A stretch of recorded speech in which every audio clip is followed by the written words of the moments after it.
Selamat pagi jemaat yang dikasihi oleh Tuhan. Kita patut mengucap syukur kepada Tuhan yang senantiasa memelihara dan menyertai kehidupan kita setiap hari. Dan pada minggu pagi ini kita boleh bersama-sama datang ke hadapan Tuhan, beribadah kepadanya, memuji dan memuliakan namanya. Mari kita ambil waktu untuk saat teduh sebelum kita memulai ibadah kita pada pagi ini.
Saya mengundang jemaat sekalian untuk berdiri.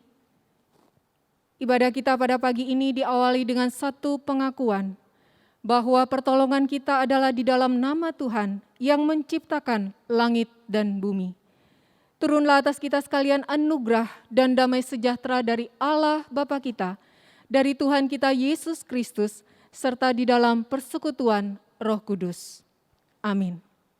Firman Tuhan yang menuntun kita dalam ibadah pada pagi ini diambil dari Yeremia 29 ayat yang ke-7. Usahakanlah kesejahteraan kota kemana kamu aku buang, dan berdoalah untuk kota itu kepada Tuhan, sebab kesejahteraannya adalah kesejahteraanmu. Demikian firman Tuhan. Jemaat yang dikasihi oleh Tuhan, mari bersama-sama kita memuji dan memuliakan nama Tuhan di tempat yang tinggi, yang telah mengutus anaknya Yesus ke dunia menebus manusia. Nama Yesus yang penuh kuasa dan sangat ajaib, dialah Raja Damai yang memerintah segala bangsa sampai selamanya. Terpujilah nama Allah.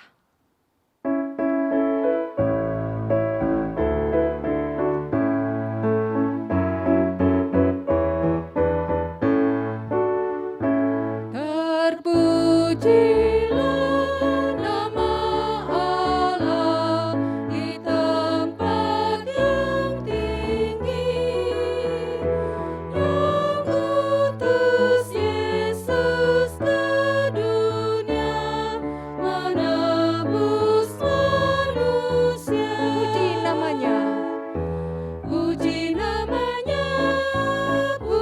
namanya, puji muliakan nama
Mari kita berdoa.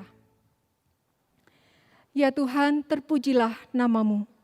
Engkaulah Tuhan kami yang berkuasa atas segalanya, termasuk kehidupan setiap kami, umat-Mu. Khususnya di tengah-tengah situasi dan kondisi pandemi saat ini. Tuhan, kami sungguh mengucap syukur, pagi hari ini kami boleh datang ke hadapan Tuhan, menyembah Tuhan dan memuji nama Tuhan. Dan kami percaya ya Tuhan, Kau hadir di tengah-tengah kami, di dalam ibadah kami. Tuhan memimpin, Tuhan menyertai ibadah kami. Walaupun saat ini kami masih harus beribadah di rumah kami masing-masing. Terima kasih ya Tuhan. Ya Tuhan, saat ini kami datang ke hadapan-Mu. Kami juga mau mengakui akan segala dosa dan pelanggaran kami di hadapan-Mu. Dan kami memohon belas kasihan dan pengampunan Tuhan. Ampuni kami ya Tuhan, karena seringkali kami hidup tidak memuliakan nama-Mu. Dan tidak menjadi berkat bagi orang-orang di sekitar kami. Dan sebagai bagian dari bangsa dan negara Indonesia, kami juga datang ke hadapan Tuhan. Kami memohon belas kasihan Tuhan, pengampunan Tuhan bagi bangsa kami. Kami mohon ya Tuhan, pulihkan setiap kami dan pulihkan bangsa kami ya Tuhan. Kami mau senantiasa hidup di dalam jalan kebenaran-Mu dan memancarkan terang kemuliaan Tuhan bagi orang-orang di sekitar kami, hingga nama Tuhan saja yang ditinggikan dan dimuliakan. Terima kasih ya Tuhan untuk kasih dan pengampunan yang Engkau berikan bagi setiap kami. Di dalam nama Tuhan Yesus, penebus kami yang hidup, kami berdoa, kami bersyukur. Amin. Jemaat dipersilakan duduk. Jemaat yang terkasih di dalam Tuhan, selanjutnya kita akan membacakan Mazmur 119, bait 88 hingga 96 secara bertanggapan. Demikian firman Tuhan di dalam Mazmur 119, bait 88 hingga 96. Hidupkanlah aku sesuai dengan kasih setia-Mu, supaya aku berpegang pada peringatan yang Kau berikan. Untuk selama-lamanya ya Tuhan, firman-Mu tetap teguh di sorga. Kesetiaan-Mu dari keturunan ke keturunan. Engkau menegakkan bumi sehingga tetap ada. Menurut hukum-hukum-Mu semuanya itu ada sekarang, sebab segala sesuatu melayani Engkau. Sekiranya Taurat-Mu tidak menjadi kegemaranku, maka aku telah binasa dalam sengsaraku. Untuk selama-lamanya aku tidak melupakan titah-titah-Mu, sebab dengan itu Engkau menghidupkan aku. Aku kepunyaan-Mu, selamatkanlah aku, sebab aku mencari titah-titah-Mu. Orang-orang fasik menantikan aku untuk membinasakan aku, tetapi aku hendak memperhatikan peringatan-peringatan-Mu. Aku melihat batas-batas kesempurnaan, tetapi perintah-Mu luas sekali. Demikian pembacaan Mazmur. Berbahagia setiap kita yang membaca firman-Nya, memelihara dan juga melakukan di dalam kehidupan kita. Bapak, Ibu, dan saudara sekalian, saya mengundang kita semua untuk berdiri. Bersama dengan orang percaya di segala abad dan tempat, kita mengucapkan pengakuan iman rasuli demikian. Aku percaya kepada Allah, Bapa yang Maha Kuasa, Khalik langit dan bumi, dan kepada Yesus Kristus, Anak-Nya yang tunggal Tuhan kita, yang dikandung dari Roh Kudus, lahir dari anak darah Maria, yang menderita sengsara di bawah pemerintahan Pontius Pilatus, disalibkan, mati dan dikuburkan, turun ke dalam kerajaan maut. Pada hari yang ketiga, bangkit pula dari antara orang mati, naik ke sorga, duduk di sebelah kanan Allah, Bapa yang Maha Kuasa, dan dari sana Ia akan datang untuk menghakimi orang yang hidup dan yang mati. Aku percaya kepada Roh Kudus, gereja yang kudus dan am, persekutuan orang kudus, pengampunan dosa, kebangkitan tubuh, dan hidup yang kekal. Amin. Jemaat dipersilahkan duduk. Jemaat yang dikasihi oleh Tuhan, mari kita nyatakan syukur kita atas setiap rencana dan rancangan Tuhan yang mulia di dalam kehidupan kita. Dan mari kita juga senantiasa membawa doa kita untuk bangsa dan negara Indonesia yang kita cintai, serta kota kita tercinta, Kota Medan, agar nama Tuhan yang senantiasa ditinggikan dan dimuliakan. Mari kita menyanyikan pujian doa kami.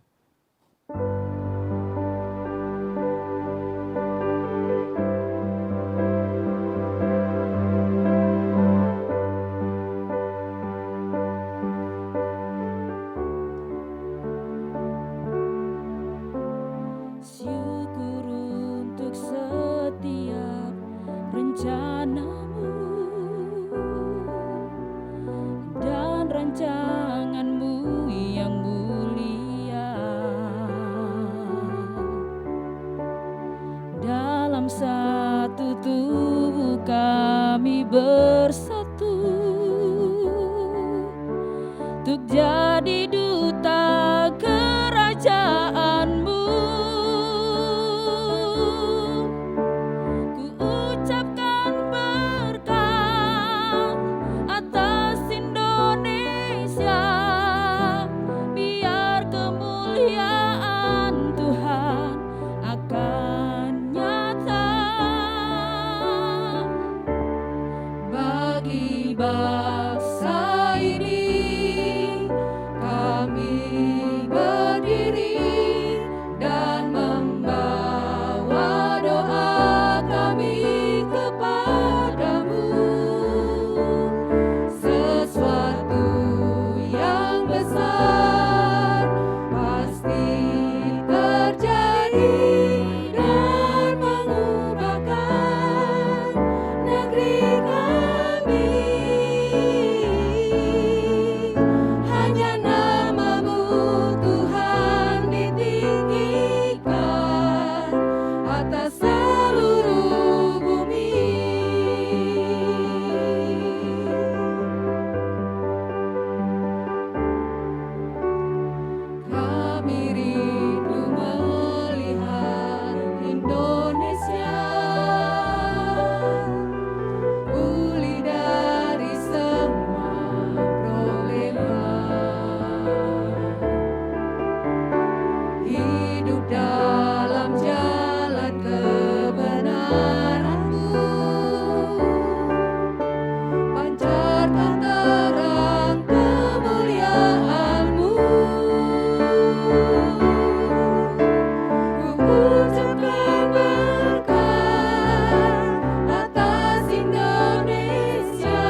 bersyukur dalam ibadah pagi hari ini kita juga diberikan kesempatan untuk memberikan persembahan syukur kita kepada Tuhan atas segala berkat yang Tuhan sudah limpahkan di dalam hidup kita masing-masing.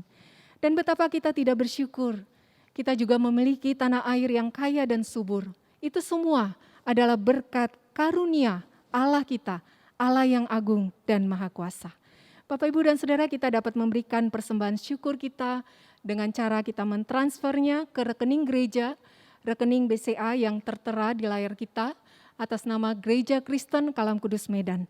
Mari Bapak, Ibu, Saudara sekalian, kita nyatakan syukur kita dan kita memuji Tuhan, sumber segala berkat di dalam kehidupan kita. Kita nyanyikan pujian, betapa kita tidak bersyukur.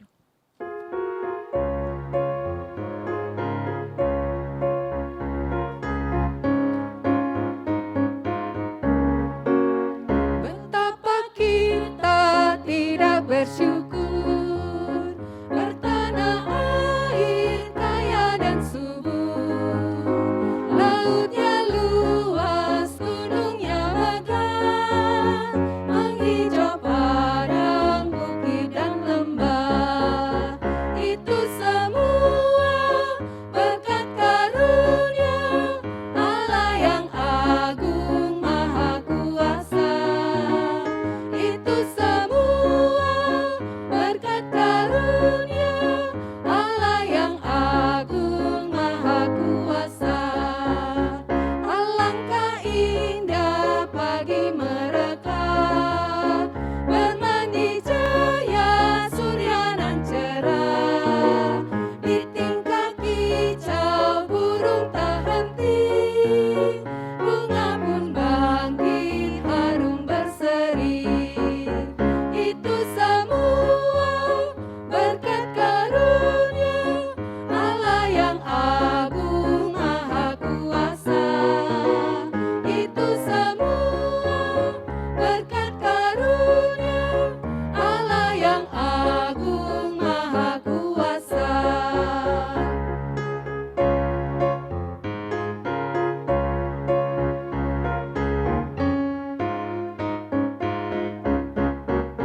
Bumi yang hijau, langitnya terang, berpadu dalam warna cemerlang.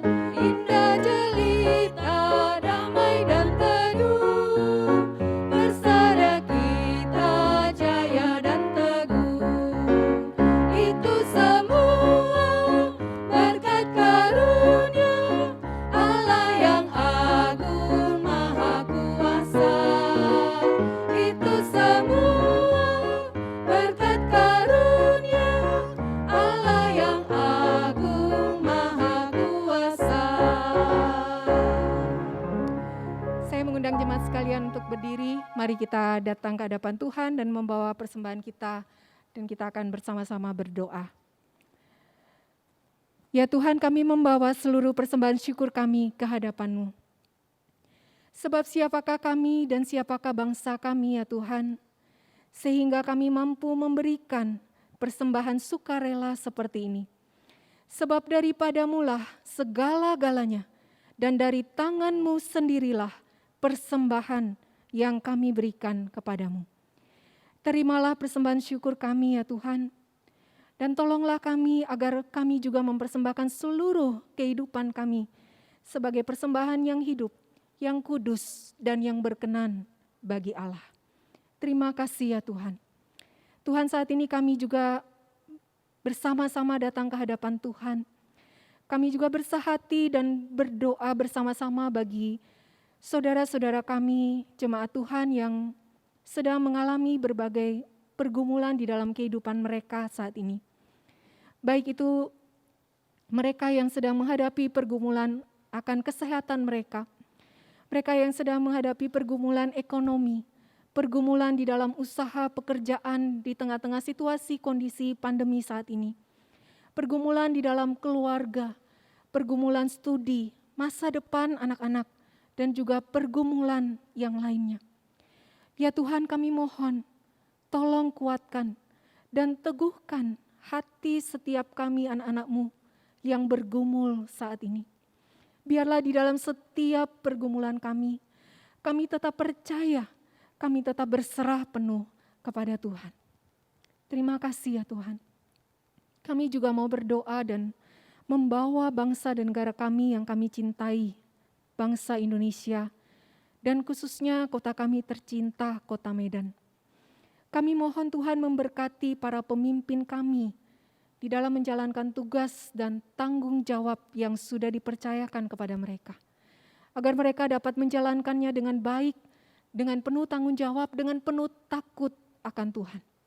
Dan kami mohon Tuhan juga kiranya tambahkan hikmat bijaksana bagi mereka, bagi pemimpin-pemimpin kami, di dalam berbagai upaya yang dilakukan untuk menangani pandemi COVID-19 yang masih terjadi sampai saat ini. Terima kasih ya Tuhan, terima kasih. Inilah setiap seru doa dan permohonan kami. Terima kasih Tuhan mendengar setiap doa kami. Dan kami percaya Tuhan akan menjawab doa kami seturut dengan waktu dan rencana Tuhan yang terbaik bagi setiap kehidupan kami, bagi kehidupan bangsa dan negara kami Indonesia, dan juga bagi kota kami tercinta, kota Medan. Terima kasih ya Tuhan, di dalam nama Tuhan Yesus kami berdoa, kami bersyukur. Amin. Jemaat dipersilakan duduk. Selanjutnya kita akan mendengarkan kebenaran firman Tuhan yang akan disampaikan oleh Evangelis Samuel Bayu. Mari kita mempersiapkan hati kita menyanyikan pujian bagi Tuhan. Tuhan, ini tugas kami.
Bapak Ibu, saudara-saudari yang dikasihi Tuhan Yesus Kristus, kini tiba saatnya kita akan merenungkan firman Tuhan Sebelumnya mari kita menundukkan kepala, kita berdoa memohon pertolongan Roh Kudus untuk menerangi hati kita. Mari kita berdoa. Bapa dalam surga yang mulia, kami mengucap syukur karena pada pagi hari ini kami boleh diberikan satu kesempatan untuk beribadah kepada Tuhan. Dan kiranya ini menjadi satu momen bagi kami untuk datang kepada Tuhan dengan satu kerinduan agar hidup kami diperbarui oleh firman Tuhan, sehingga kami pulang menjadi manusia-manusia baru, manusia-manusia yang lebih baik di hadapan Tuhan, sehingga kami menjadi saksi-saksi Kristus di tengah-tengah masyarakat di mana Tuhan letakkan kami. Buka hati dan pikiran kami untuk firman Tuhan. Dalam nama Tuhan kami Yesus Kristus kami berdoa, kami mengucap syukur. Amin. Firman Tuhan pada pagi hari ini kita akan ambil baca dari 1 Timotius pasal 2 ayat 1 sampai dengan 4. 1 Timotius 2 ayat 1 sampai 4. Demikian firman Tuhan. Pertama-tama aku menasihatkan, naikkanlah permohonan, doa syafaat dan ucapan syukur untuk semua orang, untuk raja-raja dan untuk semua pembesar-pembesar, agar kita dapat hidup tenang dan tentram dalam segala kesalehan dan kehormatan. Itulah yang baik dan yang berkenan kepada Allah Juru Selamat kita, yang menghendaki supaya semua orang diselamatkan dan memperoleh pengetahuan akan kebenaran. Kalau kita membicarakan iman dengan kaitannya dengan politik, seringkali menjadi sesuatu yang tabu. Mengapa? Sebagian orang berpikir gereja itu masalah rohani, begitu kan? Firman Tuhan itu masalah rohani, iman Kristen itu masalah rohani, sedangkan masalah berbangsa dan bernegara, masalah politik itu masalah sekuler, itu masalah keduniawian, masalah duniawi dan sebagainya. Tetapi satu hal yang harus kita ingat adalah di dalam Roma 13 ayat 1 dikatakan demikian. Tiap-tiap orang harus takluk kepada pemerintah yang di atasnya, sebab tidak ada pemerintah yang tidak berasal dari Allah. Dan pemerintah-pemerintah yang ada ditetapkan oleh Allah. Negara, pemerintah ditetapkan oleh Allah. Sama sehalnya dengan gereja, sama halnya dengan keluarga juga ditetapkan oleh Allah. Jadi apa artinya? Baik gereja maupun baik negara, keduanya adalah hamba-hamba Tuhan, keduanya adalah alat-alat di tangan Tuhan untuk kemuliaan nama Tuhan. Memang benar, orang Kristen tidak dipanggil, diajarkan untuk membentuk sebuah negara agama. Tetapi bukan berarti orang-orang percaya tidak diminta dan tidak dipanggil untuk tidak terlibat di dalam kehidupan berbangsa dan bernegara. Sebaliknya, kita diajarkan untuk ikut serta membangun sebuah komunitas yang indah, sebuah komunitas yang kondusif di dalam kehidupan berbangsa dan bernegara. Nah, kalau kita baca di dalam 1 Timotius 2 ayat 1 sampai 4 begitu kan, Paulus menasihatkan untuk kita menaikkan doa syafaat. Bagi siapa? Untuk semua pembesar-pembesar. Pertanyaannya buat kita hari ini adalah ketika Paulus menasihatkan jemaat yang dipimpin oleh Timotius, kemungkinan besar itu adalah jemaat Efesus, untuk berdoa bagi pembesar-pembesar, pertanyaannya adalah pembesar macam apa yang ada pada masa itu, begitu. Nah, hampir semua pembesar-pembesar dan pemerintah-pemerintah Romawi tidak ada yang ramah terhadap kekristenan. Gitu. Gereja mula-mula hidup di dalam satu lingkungan, di dalam kekaisaran Romawi yang rajanya rata-rata tidak ramah, bahkan menindas kekristenan. Nah, kalau kita lihat misalnya 1 Timotius, surat ini 1 Timotius begitu kan, ditulis itu sekitar tahun 62 atau sampai sekitar 64 Masehi. Pendapat yang lain mengatakan ya ada yang 56, 57, ada yang mengatakan 64 sampai 65 surat 1 Timotius ini ditulis oleh Paulus begitu. Tetapi entah yang mana teori itu, ada satu kesamaan. Kesamaannya apa? Itu ditulis pada masa Kaisar Nero yang memerintah tahun 54 sampai 68 Masehi. Seorang kaisar yang membakar separuh kota Roma dan mengkambing hitamkan orang-orang Kristen sebagai penyebab kebakaran itu. Jadi jelas surat ini ditulis di dalam konteks yang sosial yang tidak ramah, yang menekan. Tetapi Paulus mengajarkan, firman Tuhan mengajarkan agar ketidakramahan dari pemerintah-pemerintah yang ada terhadap orang-orang Kristen, penindasan terhadap orang-orang Kristen pada masa itu tidak membuat orang-orang Kristen membenci dan melawan pemerintah. Terlebih lagi Kristus mengajarkan kita untuk mendoakan orang-orang yang menganiaya kita. Matius 5 ayat 44. Gereja Perjanjian Baru muncul di dalam situasi politik yang semacam ini. Kita lihat mulai dari Tuhan Yesus yang diperhadapkan di dalam peradilan Herodes dan peradilan Romawi. Paulus juga dipenjara di bawah peraturan pemerintahan Romawi. Orang-orang Kristen dianiaya oleh pemerintah Romawi. Jadi gereja di dalam masa itu tumbuh, besar, berkembang justru di dalam wadah lingkungan sosial politik yang tidak ramah. Tetapi di sisi lain, itu tidak menjadi sebuah alasan untuk orang-orang percaya tidak mendoakan pemerintah. Tidak menjadi sebuah alasan untuk orang-orang percaya kemudian menarik diri dari kehidupan berbangsa dan bernegara, kehidupan bermasyarakat pada masa itu. Umat Allah bagaimanapun juga adalah sebuah bagian komunitas dari berbangsa dan bernegara dimanapun kita tinggal dan kita diletakkan di situ. Nah, tidak jelas sih sebenarnya secara mendetil nasihat Paulus mendoakan pemerintah yang berkuasa itu isi doanya apa.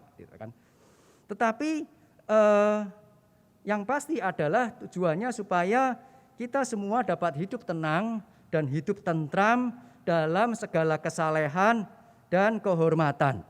Lalu disambung lagi di situ di dalam Matius 2, 3-4. Itulah yang baik dan yang berkenan kepada Allah, Juru Selamat kita, yang menghendaki semua orang diselamatkan dan memperoleh pengetahuan akan kebenaran. Jadi ada hubungan antara doa bagi pemerintah dengan ketenangan hidup, dengan kehendak Allah yang menginginkan semua orang untuk diselamatkan. Misi gereja di tengah dunia itu menjadi saksi dan membawa setiap orang kepada Allah. Pemerintah-pemerintah yang baik adalah pemerintah-pemerintah yang menjalankan kebenaran dan keadilan. Seorang filsuf Yunani bernama Plato mengatakan sebaiknya seorang pemerintah itu juga seorang filsuf, begitu. Orang yang mencari kebenaran dan berusaha menjalankan kebenaran itu di dalam kehidupannya. Nah, sebagai wakil dari Tuhan, sebagai alat Tuhan, pemerintah yang baik seharusnya mengerti kehendak Tuhan di dalam kehidupan mereka menjalankan pemerintahan. Oleh sebab itulah mereka perlu juga menerima Injil di dalam kehidupan mereka. Dan Paulus pun juga suatu kesempatan mengabarkan Injil kepada pemerintah-pemerintah pada waktu itu, pemerintah Romawi yang pada waktu itu justru menahan dia. Sebagai umat Allah, pergumulan berbangsa dan bernegara, pergumulan pemerintah adalah pergumulan kita juga. Oleh sebab itu kita dipanggil, diminta, dinasihatkan untuk mendoakan mereka. Tetapi mungkin sebagian kita akan berpikir, loh yang diminta itu kan mendoakan. Ya sudah, yang penting saya mendoakan. Saya tidak akan melangkah lebih jauh dari situ. Saya kira itu pemahaman yang keliru, begitu. Doa itu tidak dipahami sebagai sesuatu yang pasif. Doa itu mendorong keaktifan dari pendoa. Apa maksudnya? Misalnya begini, kalau saya menginginkan seseorang untuk dia menerima Kristus sebagai Tuhan dan Juru Selamat, maka panggilan kita orang yang mendoakan dia supaya dia bertobat adalah mempertobatkan mereka, adalah memberitakan Injil kepada mereka.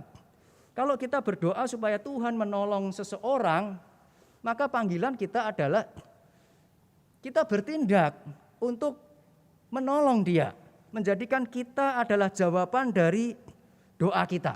Seringkali ketika kita berdoa, kita tidak berdoa dengan satu semangat, ini aku Tuhan, utuslah aku.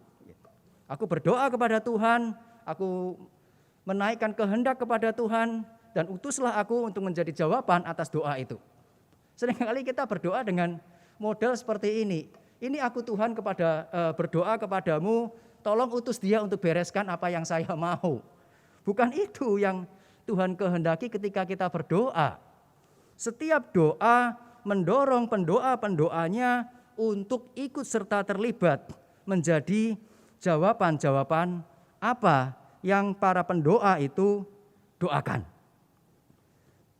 Rasul Paulus meminta jemaat untuk berdoa bagi pemerintah agar hidup tenang dan tentram di dalam segala kesalehan dan kehormatan.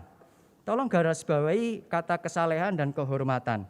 Jadi apa yang Tuhan kehendaki, apa yang firman Tuhan inginkan, bukan terciptanya sebuah kehidupan yang sekedar tenang dan tentram, tidak. Tetapi sebuah kehidupan yang tenang dan tentram di dalam segala kesalehan dan di dalam segala kehormatan. Kira-kira dari mana latar belakang yang melatar belakangi pemikiran semacam ini? Saya berikan satu ilustrasi, satu contoh kehidupan ketenangan pada masa itu.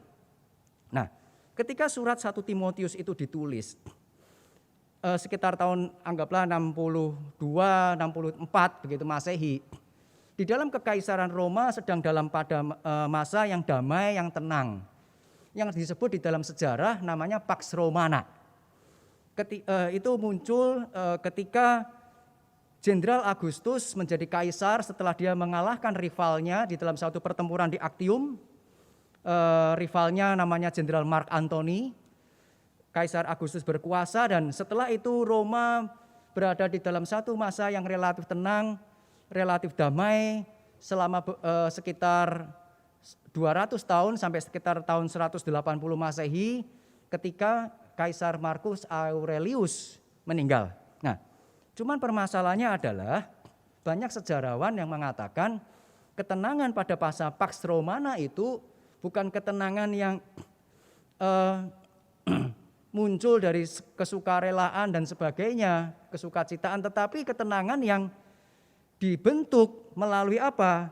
Melalui penekanan, melalui otoriter begitu terhadap orang-orang oposisi yang terhadap pemerintah.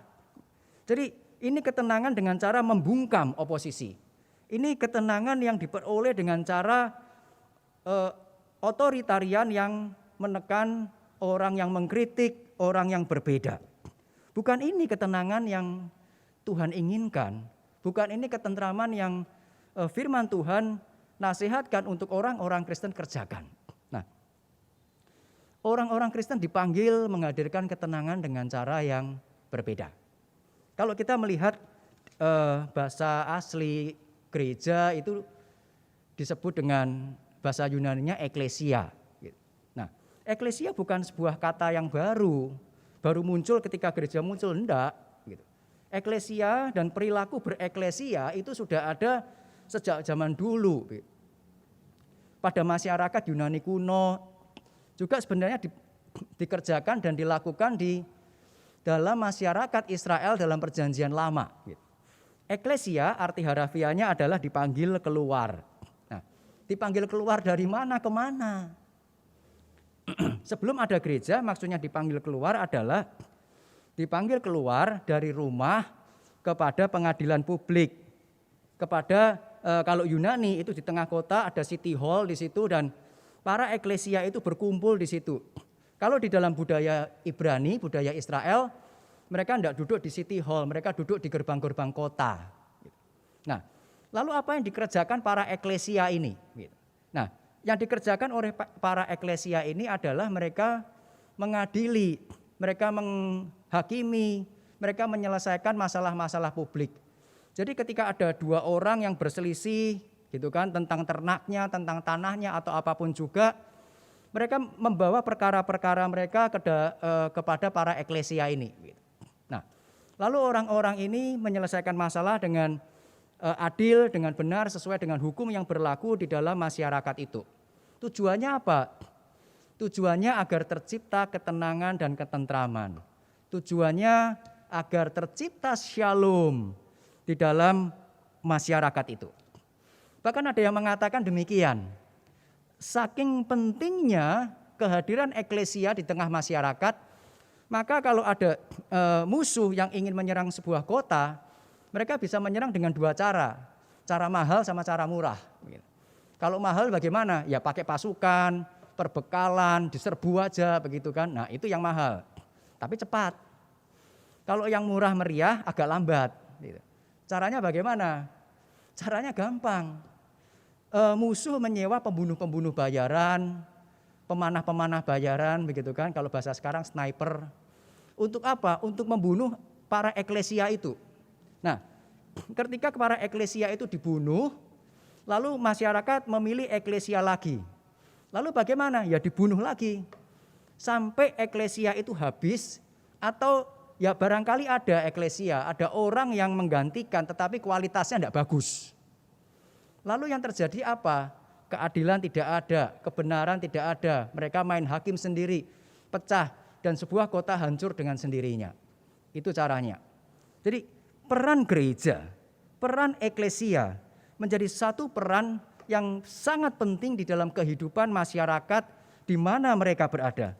Karena mereka dipanggil dan selalu mengusahakan shalom, damai sejahtera di tengah-tengah masyarakat mereka. Bukan dengan cara menekan, tetapi dengan keteladanan, dengan menghadirkan kebenaran dan keadilan di tengah-tengah kehidupan mereka. 1 Timotius 2 ayat 3-4 selanjutnya dikatakan demikian. Itulah yang baik dan yang berkenan kepada Allah, Juru Selamat kita, yang menghendaki supaya semua orang diselamatkan dan memperoleh pengetahuan akan kebenaran. Jadi ketenangan dan ketentraman di dalam kesalehan ini yang dikehendaki oleh Tuhan kita. Jadi sekali lagi Tuhan kita yang macam mana begitu? Tuhan yang menginginkan semua orang diselamatkan dan memperoleh pengetahuan akan kebenaran. Nah, jadi kita tidak dipanggil sekali lagi untuk sekedar tenang. Lalu kalau sudah tenang, tentram untuk apa? Ya, kalau sudah tenang, tentram ya untuk bekerja, untuk membangun usaha, untuk hidup nyaman, enak, dan seterusnya, menikmati hidup. Itu tujuannya agar kita hidup tenang dan tentram. Bukan. Ketenangan dan ketentraman yang kita usahakan bukan supaya kita hidup enak atau mau ngakomodasi didasari dengan semangat-semangat yang hedonis, pragmatis dan sebagainya. Yang penting bisa bekerja, yang penting bisa hidup, selesai. Kekristenan ada bukan untuk itu. Kekristenan ada untuk hadir di tengah-tengah dunia agar mereka mengenal Allah dan memperoleh pengetahuan akan kebenaran. Karena Allah adalah Allah yang kita sembah, menginginkan agar semua manusia diselamatkan. Ketenangan dan ketentraman yang kita usahakan dan kita peroleh sekalipun bukan untuk kita nikmati sendiri. Ketenangan yang kita usahakan dan kemudian kita peroleh, tercipta benar-benar tenang, bukan untuk kita nikmati agar kita hidup enak, tetapi kita kembalikan untuk kemuliaan Tuhan. Kita kembalikan sebagai alat Tuhan yang memanggil setiap orang untuk datang kepada Dia. Gereja dipanggil untuk terlibat dan ikut di dalam karya keselamatan Allah yang Tuhan kerjakan. Ini ciri orang yang sudah mengalami shalom di dalam kehidupannya.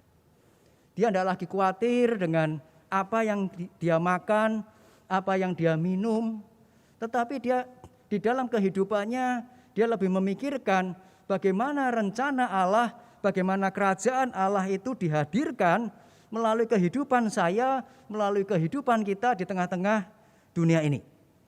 Sekali lagi bukan dengan cara menekan, bukan dengan cara meniadakan perbedaan, tetapi dengan cara yang berbeda. Kekristenan mengerjakan damai sejahtera melalui transformasi hati di dalam Kristus.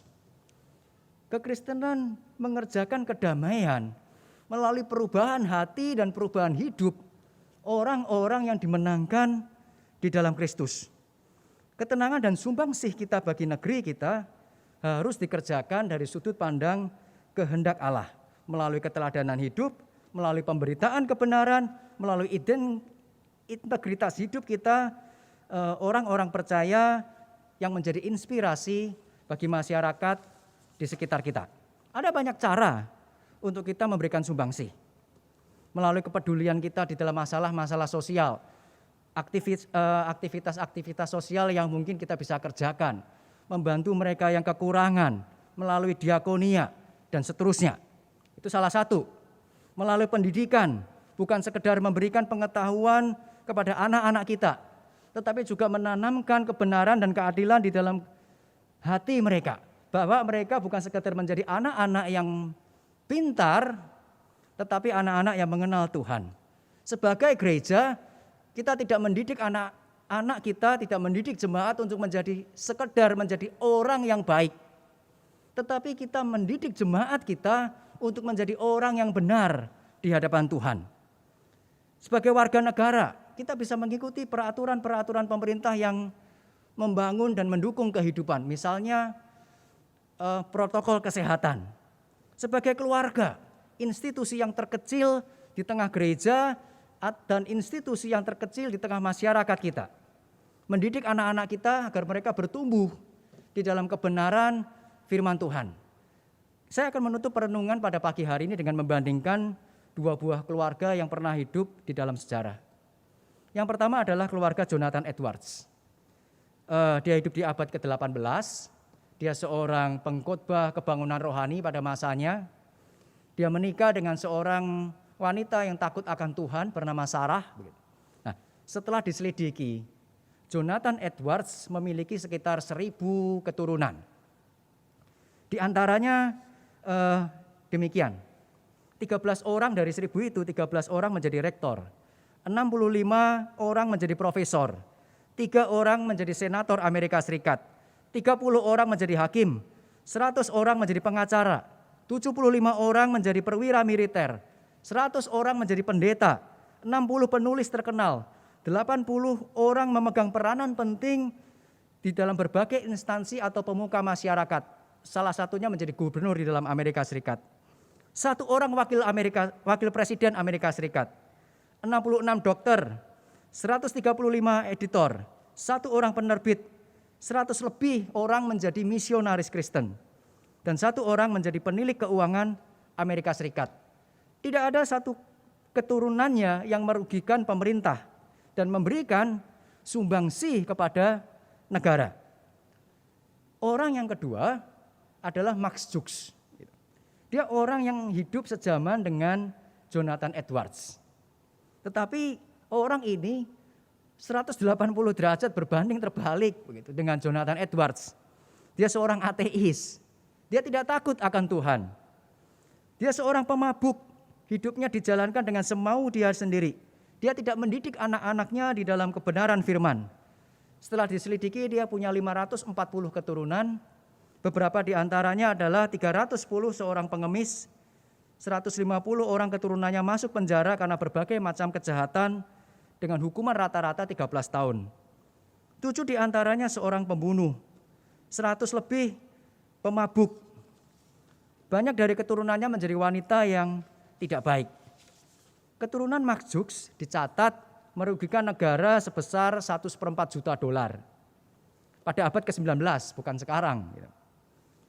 Lalu merugikan pemerintah Amerika Serikat lebih dari $500 juta untuk apa? Untuk merehabilitasi mereka. Mereka tidak memberikan kontribusi apa-apa bagi negeri mereka.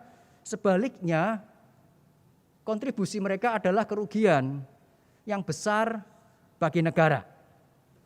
Keluarga adalah orang-orang terdekat kita yang harus kita bawa kepada Tuhan. Keluarga kuat, gereja kuat. Keluarga kuat, negara kuat. Itu sudah diakui dimanapun. Jadi bagaimana kita bisa memberikan hati kita bagi negeri kita, bagi NKRI. Mulai dari mendidik anak-anak kita. Mulai dari mendidik keturunan-keturunan kita. Di dalam sekolah, anak-anak didik kita adalah orang-orang yang Tuhan percayakan kepada kita. Bukan sekedar membuat mereka menjadi pandai, tetapi menggunakan kepandaiannya itu untuk memuliakan Tuhan. Saya kira di tengah pandemi semacam ini adalah saat yang paling baik untuk kita memberikan sumbangsih nyata bagi negeri kita. Bagi seorang yang kesulitan, menderita, kebaikan sekecil apapun akan memberikan dampak yang besar dan berpengaruh bagi mereka. Orang yang kelaparan diberikan nasi putih, dia senangnya luar biasa. Orang kenyang diberikan samcan, babi hong, babi kecap, dia juga mungkin tidak akan bersyukur dengan itu. Jadi ini saat kita untuk memberikan sumbangsih yang nyata, sekecil apapun yang kita bisa, kita berikan. Tetapi sekali lagi, kebaikan kita, sumbangsih kita bukan untuk membesarkan nama diri kita. Sumbangsih kita kembalikan untuk kemuliaan nama Tuhan. Kita semua adalah hamba Allah yang diletakkan Tuhan di tengah-tengah negara kesatuan Republik Indonesia. Jadi mari kita berbakti kepada Allah dengan memberikan hati kita untuk negeri. Soli Deo Gloria, segala sesuatu adalah dari Allah, oleh Allah, dan untuk kemuliaan Allah. Mari kita berdoa. Bapa dalam surga yang mulia, kami mengucap syukur kami boleh berada di dalam negeri ini. Semuanya bukan karena kebetulan, tetapi semuanya oleh karena Tuhan yang memiliki rencana atas kehidupan kami. Mungkin kami adalah rakyat biasa, rakyat kecil yang tidak tahu bagaimana kita memberikan sumbangsih yang begitu besar bagi negeri. Tetapi ajar kami untuk memberikan hati kami bagi negeri yang Tuhan sediakan bagi kami dengan segala sesuatu yang kami miliki. Kami didik anak-anak kami didik setiap siswa-siswa yang Tuhan percayakan kepada kami. Sehingga di dalam pertumbuhan mereka, di dalam kehidupan mereka, mereka dapat memberikan sumbangsih yang mungkin jauh lebih besar dari yang kami berikan. Ajar kami Tuhan, untuk hidup menjadi bagian dari tempat di mana kami berada. Ajar kami Tuhan untuk memberikan sumbangsih sekecil apapun bagi negeri kami. Menjadi teladan hidup, menjadi kesaksian di tengah-tengah masyarakat, keluarga, dan gereja, sekolah di tempat kami berada. Dalam nama Tuhan kami Yesus Kristus, kami berdoa, kami mengucap syukur. Amin. Mari kita akan mengembalikan semuanya kepada Tuhan demi kemuliaan nama Tuhan. Kita akan menyanyikan doksologi.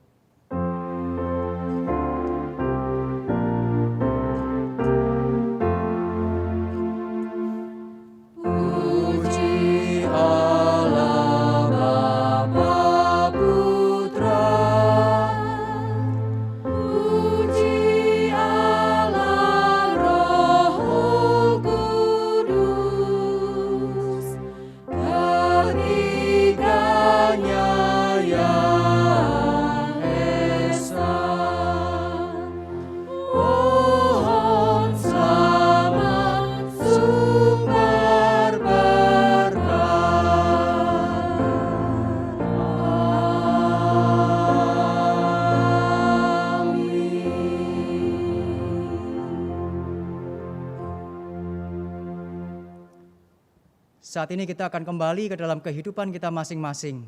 Mari kita menjadi anak-anak Tuhan yang memuliakan Tuhan melalui berbakti bagi negeri di mana Tuhan letakkan kita. Mari kita menghadirkan shalom, menghadirkan damai sejahtera itu dimanapun kita berada. Mari kita akan kembali ke dalam kehidupan kita masing-masing dengan membawa berkat yang daripada Tuhan. Tuhan memberkati kita dan melindungi kita. Tuhan menyinari kita dengan wajah-Nya dan memberi kita kasih karunia. Tuhan menghadapkan wajah-Nya kepada kita dan memberi kita damai sejahtera dari sekarang sampai selama-lamanya. Amin.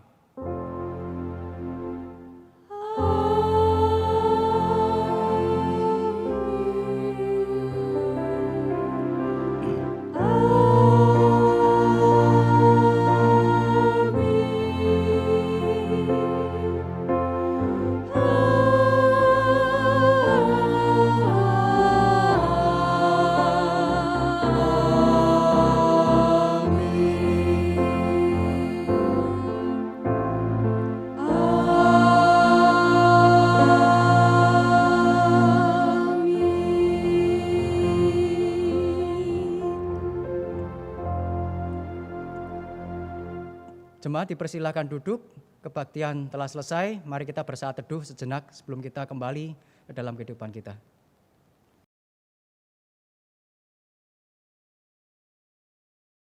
Kami tim pelayan kebaktian umum Minggu 22 Agustus 2021 Gereja Kristen Kalam Kudus Medan mengucapkan selamat